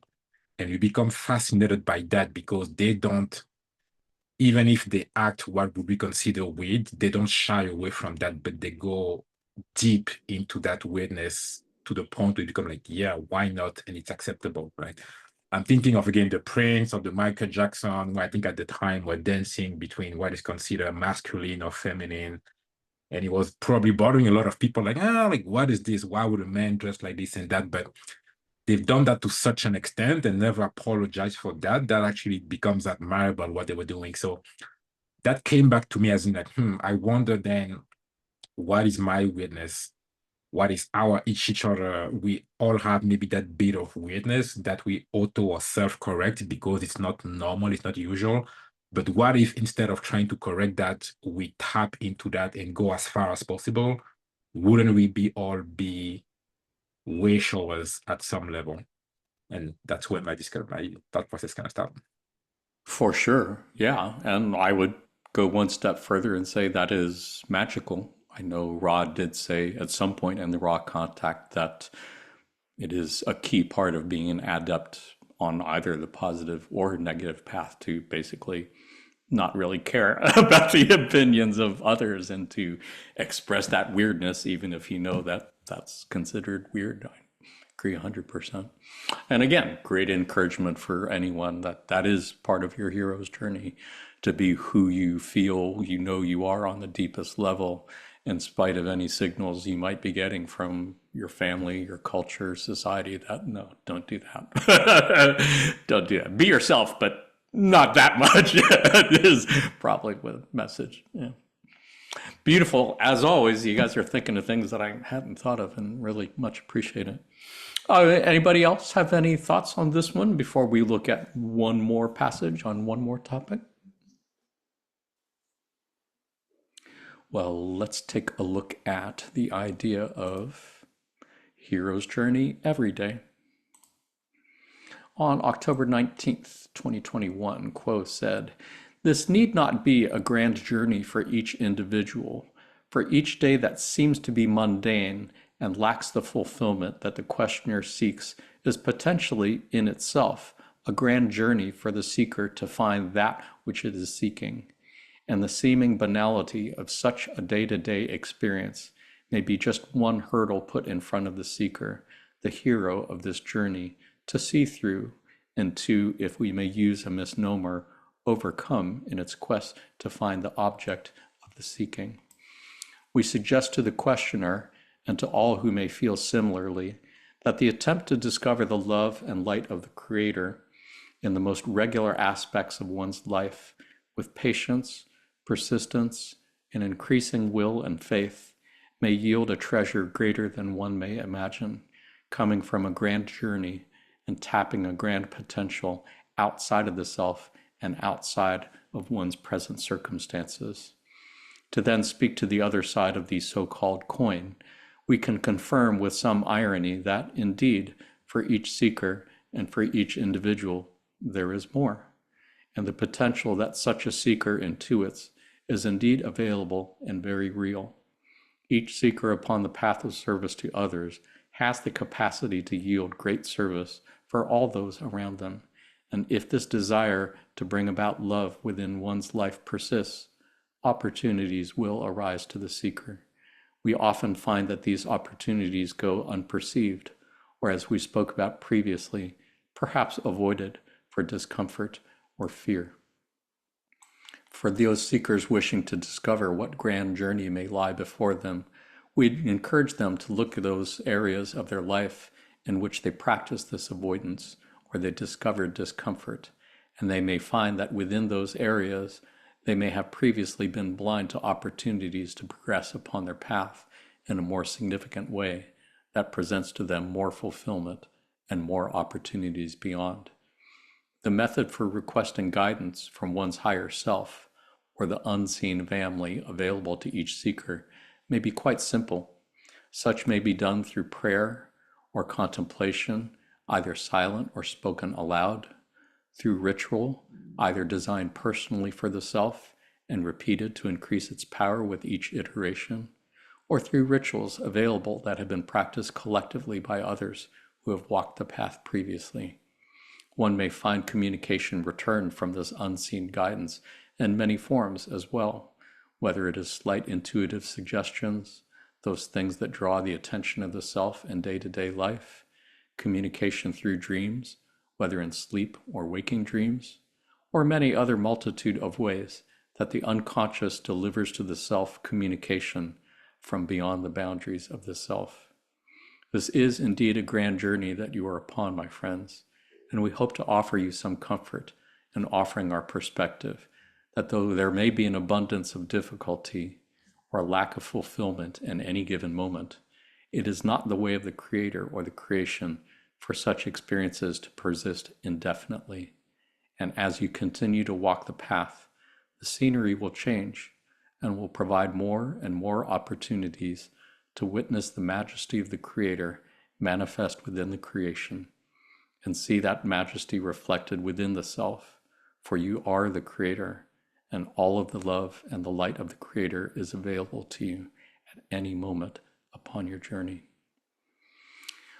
What a beautiful passage to close on. And yeah, I love that part in the middle paragraph here about requesting guidance from your higher self or your unseen family of spirit guides or guardian angels or whatever you call them, that there are many different ways to do that. And that's part of the hero's journey, to find that way that works for you. And just know that the help is there and it will respond to you each day as you practice and learn. Katrina, anything to add on this passage? I mean, I think the way this passage starts out, where it's talking about the mundane, and like finding the gratitude, brings back all those passages and like what Renat said about being grateful. And in my experience, those mundane times are those rest times in between the next lesson.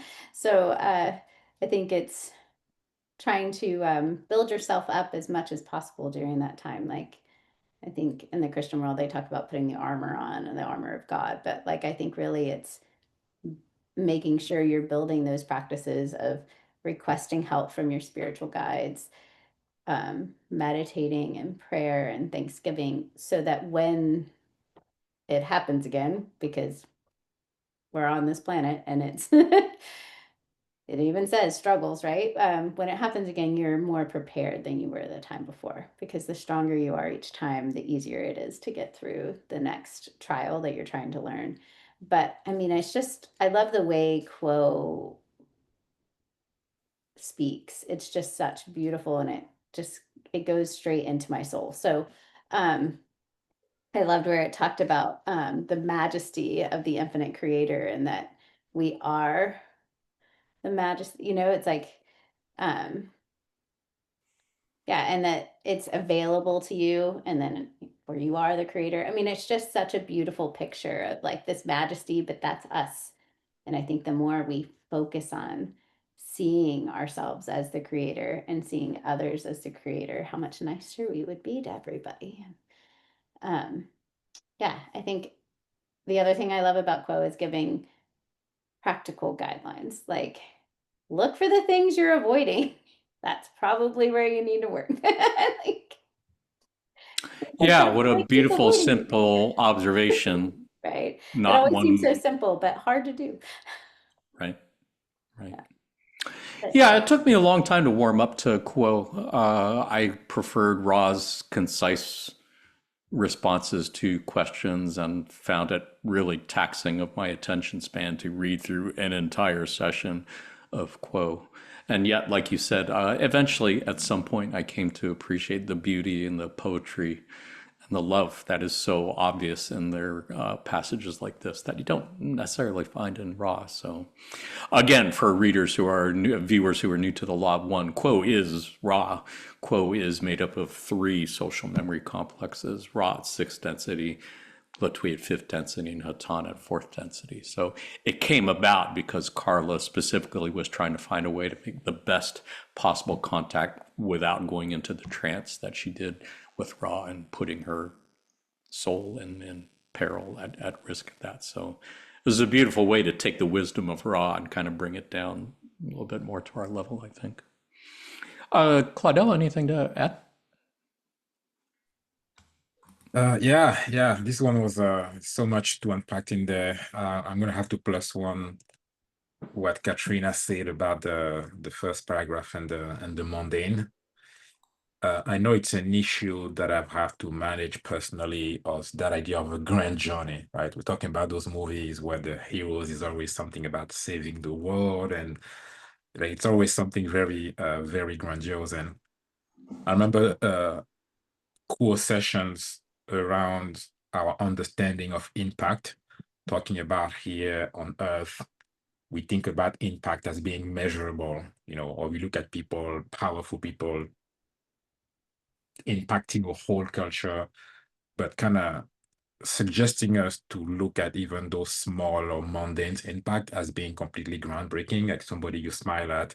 And in my head, I think about the father or the mother of those game changers, like, we might think of Steve Jobs as having done this and that, but nobody talks about the mother or the father of Steve Jobs, who at some level might have even a bigger impact because they were the one to actually craft and made Steve Jobs who he was. So that's always a helpful one. The second part, take a small one. For each seeker and for each individual, there is more. That just a couple of words. Yeah, again, you both talked about, Katrina and you, about how cool speaks sometimes, but those very simple sentences, like for each seeker, for each individual, there is more. At least personally, it's always when I'm feeling down and whatnot, just reading something like, okay, like I know there's more to me. So it it helps me get back to smiling and being more happy about the day. And finally, about asking for unseen guidance and again, the mundane day-to-day. I don't remember, Jonathan, if he was at the retreat or in other discussions where we've talked about the power of verbalizing or affirmation. It's like it's something to think about something as you meditate or pray, but when you verbalize those things, it's as if it adds some power to it. So I will encourage for those who don't do meditation. I feel like it might be silly in the mirror or whatever in the morning, looking at yourself and saying something. But that combines two things that Ra has said is, number one, when you look at the mirror, see the creator. And number two, the power then of that affirmation as reconfirming something that you do know, or if you doubt, just getting into that habit. And again, it can be before brushing I do it before I brush my teeth. It's always a good way to remind myself that, hey, there is more to you. There's more to this world than what we're seeing. So Beautifully said. So much appreciated. And yeah, it reminds me what Katrina said about it gets easier. The more you do these spiritual practices, the easier it gets. It's like muscles, it's like exercise, and all the hardships that we're experiencing is very much like resistance training, learning how to love in spite of enormous resistance, to cave into fear instead. So yeah, much appreciate that. Renat, anything to add? Yeah. What I gleaned from this is that the journey is a 24/7 journey. It's not only when we're awake, it's not excluding the sleep time, it's there 24/7. We can glean clues and signposts during all of those 24 hours each day of the 7 days of the week. It's there for us. It's like those beautiful fruits waiting to be picked from tree. We can either look at the ground and completely miss out, or we can look up and see all the wonders and enjoy the fruit. And some of the fruit is going to be icky, but it's fine. It's part of the journey, and the journey is endless. The journey is endless. Creation is endless. We came from infinity.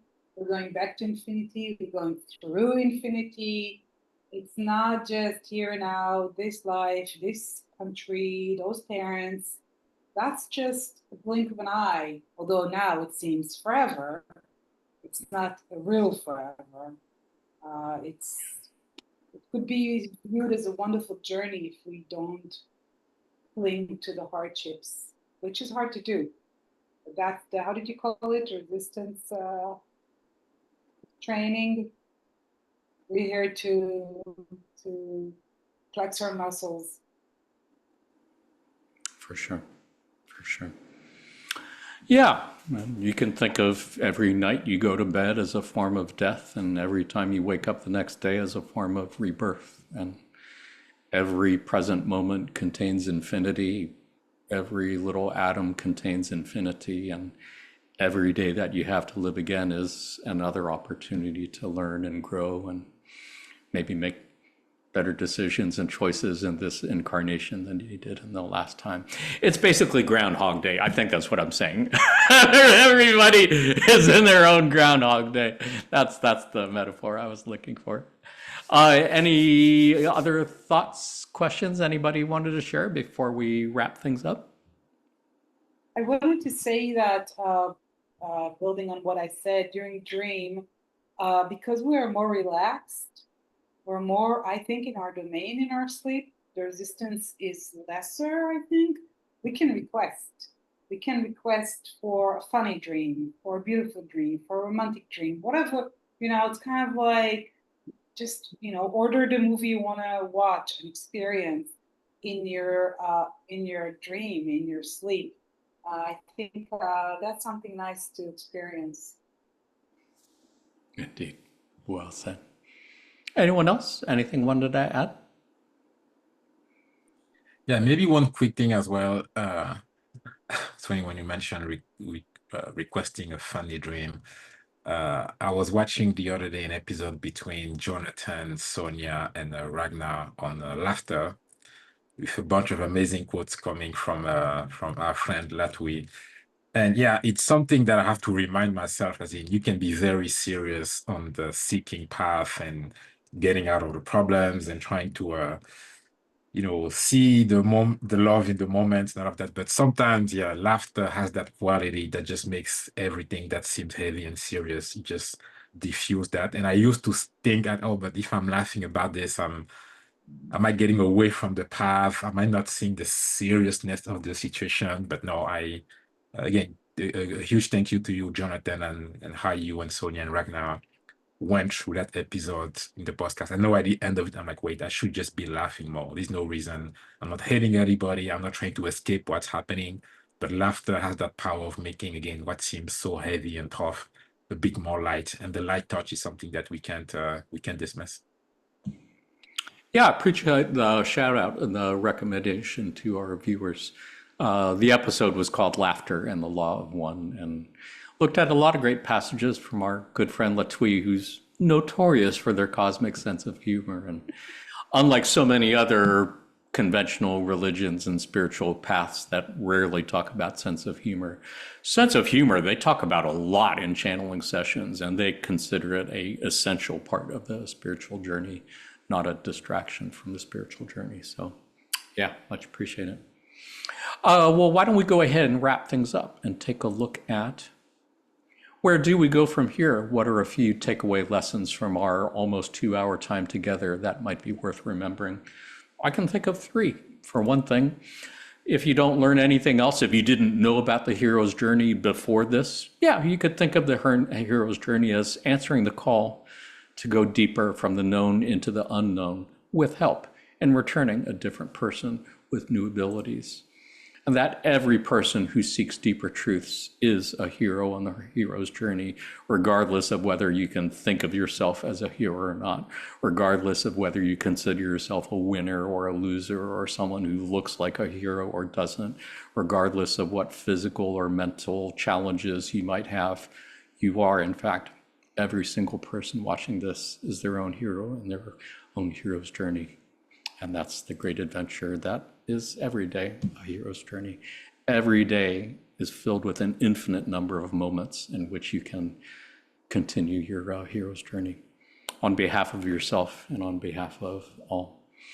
Claudel, anything you wanted to add? Any last thoughts, reflections on this or anything else? Maybe one thing to put those 3 in the same bucket is that at the end of the day, we are all one. And I know that at some level, we are going through something. I don't know if it's the bias because I'm going through so many things. I feel like everybody, but it's very difficult, I think, to not feel the pain that we're all experiencing at some level, if it's not in our own personal life, it's by seeing what's happening in the world. But yeah, the reminder that we are all one is very helpful, as in what others are going through, just having a good thoughts, positive thoughts towards themselves. I'm thinking about what's happening in Sudan right now. That's been in my mind for a while, for the past couple of days and weeks.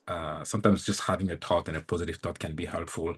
And again, the self-knowledge that what I'm doing personally to overcome what I'm perceiving as difficulties right now is not just helpful for me, but helpful for others. Because when I go out and when I show up, I'm more positive, I'm more happy. So it's not a selfish walk to work on myself, because we are all one. Helping myself is helping others. So that's a powerful reminder that yeah, working on myself is working with others and on others as well. Beautifully said.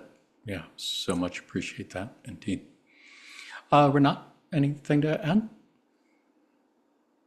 I think I'll pass.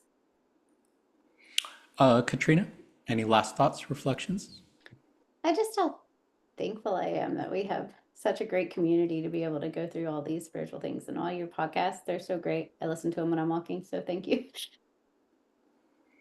And that is a great reminder to our viewers that Ross said, those of like mind who seek together shall far more surely find. So if you who are watching this are not already part of a Law of One study group, consider joining the Seattle Law of One study group, and we would love to have you. Otherwise, there's many, many different study groups out there, and they're all great. Go to the LNL Research website, go to the Connect tab up front, select study groups, and yeah, doesn't matter where you live. There are many study groups that meet in person. There are many study groups that meet online. So try them out. Find one that you vibe with that will help you and others, and all will be well. Much appreciated. Otherwise, panelists, as always, thank you for being here and sharing your time and your love and wisdom. You got one more thing to do before we go, and that, of course, is our pop quiz. Pop quiz, of course, is something we'd like to do at the end of our podcast, just to kind of end on a light, fun note, and maybe look for Law of One lessons in pop culture. So since today's episode was about Hero's Journey, it seems only fitting that we should have a pop quiz on one of the pop culture classics that we have already mentioned a couple times. It is the 1999 classic science fiction movie that is still talked about a lot today, about a computer programmer named Neo who pierces the veil of the illusion of reality and discovers another reality, and does indeed come back a changed person with help from his friends Morpheus and Trinity. I'm, of course, referring to what movie, panelists? Star The Wars. Matrix. Of course.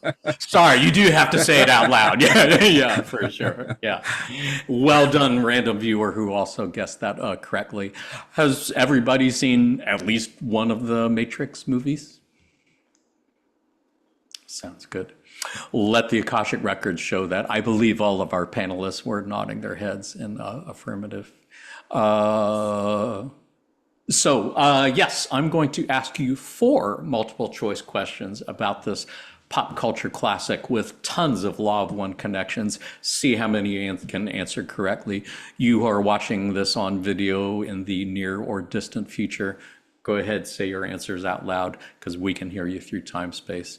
As always, points don't matter. If you had fun, you won. If you learned something new and interesting about this pop culture classic or the Law of One, you won as well. Panelists, are you ready for your first question? Yes. Your first question is, who was offered the role of Neo before Keanu Reeves? Was it A, Johnny Depp, B, Brad Pitt, C, Will Smith, or D, Leonardo DiCaprio? Ooh. Panelists, go ahead, say your answers out loud. Viewer at home, go ahead, say I'm your gonna say answer. A. I'm gonna say A as well. We're gonna play the house, and I'll say D. Nice. The correct answer is all of the above. Oh, Oh. Apparently, Will Smith was offered the role, but he turned it down. He just didn't quite get the movie as it was pitched to him. And he thought Wild Wild West was more where he wanted to go, which didn't turn all that great for him, although I thought it was a good movie. I enjoyed it. Apparently, Warner Brothers Studios sought out Brad Pitt and Val Kilmer for the role. They both declined. Leonardo DiCaprio apparently initially accepted the role, but ultimately turned it down because he didn't want to do another visual effects movie like Titanic. So the studio actually pushed for Reeves, who won the role over Johnny Depp, who apparently was the Wachowskis' director's first choice. Go figure. Wow, I can't picture this movie without Keanu Reeves, so that was an amazing choice in the end. It all worked out really well. Me too. And I just think like age wise, like of where everyone's ended up, I'm just really thankful it was Keanu Reeves and not Leonardo DiCaprio or Johnny Depp. They're all great actors, but that is the fun of these pop quizzes, realizing, wow, how different a movie would have turned out with different Yeah. actors. Yeah, for sure. Let's try another one while we're on the subject of casting. Who was first offered the role of Morpheus? Was it A, Gary Oldman, B, Russell Crowe, C, Samuel L. Jackson, or D, Lawrence Fishburne? I want to say Into C. B. I heard a C, and then I heard, what else? Who else? B. B. Nice. Who else? What's available? Well, as you should know by now, any answer is available. Could be all of the above, could be none of the above, could be any combination of the I'll go above. with F, all of the above. Nice. I would have loved to see Samuel L. Jackson as Morpheus. I would have loved to see some more F-bombs dropped in this movie. Apparently, the correct answer is C, but unclear on the rest. Lawrence Fishburne was one of many prominent actors who was offered the role to play, and at the time, Fishburne didn't understand why others found the script so confusing. He just thought the movie was too smart to ever get actually made. Apparently, Russell Crowe was, in fact, offered the role, but turned it down, which ended up working well for him since he won. He got 3 Oscar nominations for The Insider, Gladiator, and A Beautiful Mind, which he did after turning down this role. Samuel and L. Jackson and Gary Oldman were both considered for the part, according to the film's composer, Don Davis. And one account said that Val Kilmer was considered to play Morpheus to Will Smith's Neo when he was being considered for the role. Would have been super interesting. Yeah, having Will Smith be Neo and Val Kilmer as Morpheus, that would be an interesting racial flip-flop on this one.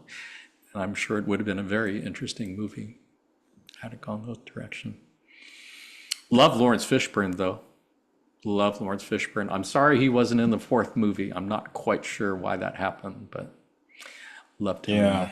I remember seeing an episode or an interview of him talking about yes, why he accepted that. And I remember he was baffled. Why would anybody say no to this movie given how smart it is? I feel like he was one of the, from the beginning, to just get the potential behind it. So yeah, that says something about him as a human as well. I think so too. Yeah, I think so too.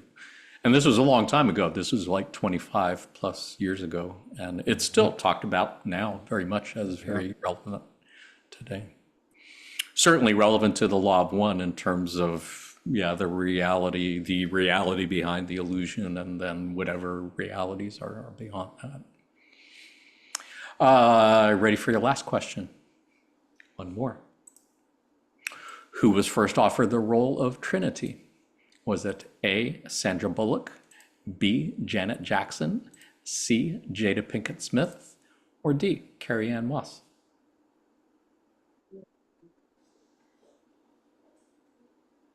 I'm gonna say What was C. Sandra Bullock? Yeah, I want to say C as well, just because Will Smith was offered. Maybe it was a couple of dynamic there. She would have been great in that role. And she, of course, did win roles in the 2nd and 3rd movies, I believe. The correct answer is unclear, as far as I can tell. I've researched this fairly carefully. I've looked at a lot of different websites and accounts, and according to some accounts, Janet Jackson was in fact offered the part, but turned it down due to scheduling conflicts with her concert tour at the time. According to other accounts, the role was offered to Sandra Bullock, but turned it down because she just had a hard time seeing herself playing the role with Will Smith, who was being considered as Neo at that point. Apparently, Salma Hayek, Jada Pinkett Smith, Gabrielle Union Wade, Halle Berry, Angelina Jolie, and Uma Thurman are all great actresses whose names have turned up as being mentioned for at least having auditioned for the part, which would have been super interesting for sure. And who on the panel had a crush on Trinity? Right? Like, how can you not? Hard not to. Hard not to. I don't think I heard of her before The Matrix. I think she was a Canadian actress. I think she clearly had some acting roles to her credit, but I don't remember hearing anything about her before that. I'm not sure since. Has anybody seen Carrie Ann Moss in anything since The Matrix? In movies, no, but she has done a bunch of tour on podcasts because she's again another great casting. She is, for what I've seen, at least in that episode, like very simple, lives a very spiritual, deeply rooted life, which again from the movie I couldn't necessarily tell, but I feel like the casting with what the Matrix represent as well, again, perfect casting. What a beautiful thing if the royalties alone from that role allowed her to just kind of set acting aside and focus on her spiritual growth as a person. If that's the case, man, I sure wish her the best, as well as everyone else in this movie. Any other last thoughts on this? I have a little piece of gossip on Matrix 4. They were filming it in Berlin when I lived there during COVID. And contrary to regulations, they had a huge party and got a huge fine. And yeah, the city of Berlin was really upset with Keanu Reeves and all those people who just disregarded the rules and did their own. But, you know, they didn't understand this is Germany. You gotta obey the rules. So yeah, there was a big hoo-ha then. You know, everybody was. Yeah, there was a protest in Berlin, but most people. The rules were not too strict, but it was a fun time to be in Berlin. The only Christmas, I think, that they didn't have Christmas market, so I missed out. But yeah, I remember them. I just like, oh, they're right here. Gotta confess, I have not seen the fourth one yet. I tried it. I got about 10, 15 minutes into it, and it wasn't working for me, so I just kind of stopped. I was disappointed that Lawrence Fishburne wasn't in it. I'm sure the actor who played the younger Morpheus was great, but I did miss him in that. I like the second movie best. That was probably my favorite out of the bunch. I have one more question for you. Are you ready for your last question? How about this? The Matrix movies have been described by the directors as a metaphor for humans being what? Is it A, transgender, B, from another dimension, or C, artificial intelligence? What do you think?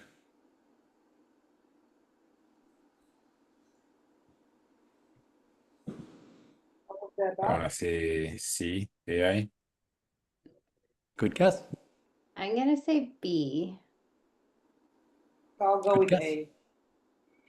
Nice. Well, if you were playing as a group, then you might still miss it if it was all of the above or none of the above. But indeed, the correct answer is A. I did not know until writing this pop quiz that the directors of the movie, the entities formerly known as the Wachowski brothers, came out as trans women, Lana in 2008 and Lily in 2016. And while the movie has obviously had a lot of obvious metaphors for the nature of humanity and reality, I never really picked up on trans themes, transgender themes in particular. But apparently in 2020, Lily said that was the original intention, but the world wasn't quite ready. But they have said that many trans people have come up to them and thanked them for saving their lives. Apparently for trans people, they certainly relate to the idea of living a double life and the desire for transformation. And apparently the red pill that Neo takes is similar to estrogen pills, which was used for hormone theory replacement in the 90s. And crucially, it's that idea of self-actualization that seems to resonate so strongly with trans people. the existence of a true identity beyond the physical form and what society seems to say you are, and finding an ideal identity online in the internet to be able to have control of that certainly resonated. And apparently the character of Switch, the one in white shown on the far right, was intended to be male, I believe, male in the real world while presenting as female in the Matrix. That was their intent, but the studio rejected the idea, just didn't think people were ready for it or whatever. Do you guys, on the panelists, do you have any friends, family who are transgender? Well, I work in public school, so I have a lot of students that connect with me because I can be an ally for them. And then my best friend's daughter is trans, and it's been beautiful to watch her be able to grow up in a home where she was accepted and loved, as opposed to being told she doesn't know who she is. Yeah. I certainly saw more than a few in high school and my years there for sure. And our own child, Miriam's and I, second born, who we raised as a girl, came out to us as asexual and agender in their early 20s, and has been a really beautiful process seeing them be who they thought they were. That is kind of what we've talked about before in this episode, about a huge part of the hero's journey is really being who you know you are on the deepest level, in spite of overwhelming resistance and or persecution from society saying, no, don't do that. So did want to say, for all our transgender viewers or anyone who identifies as part of the LGBTQ community, know that you're loved and respected, at least by the Seattle Law of One study group, if not other Law of One study groups. And we wish you the best in being who you are. Panelists, did want to thank you as always for being here. Thank you for all you've done and continue to do in service to others. To all our friends at L&L Research, thank you for all you've done, continue to do in service to others. To you who are watching this on video in the near distant future, thank you for all you've done and continue to do in service to others. We are sending you our love light and receiving yours in time space. Until next time, in the love and light of the one infinite creator. Adonai, namaste. Say goodbye, panelists.